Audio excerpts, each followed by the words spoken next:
साली साली साली मोर साली रे, कपड़ा पिंधा ले तो जाली जाली।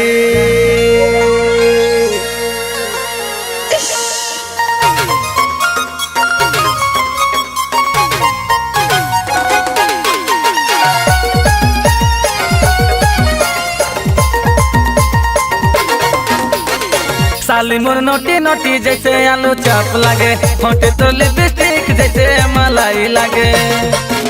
और दिला तोर पीछे भागे चल ले तो आगे आगे, दिला तोर पीछे भागे चल ले तो आगे आगे। देखी देखी हाय दिले फीलिंग जागेला। अच्छा सच्चे कमर में चटे कटेला, अपन का स्टाइल है।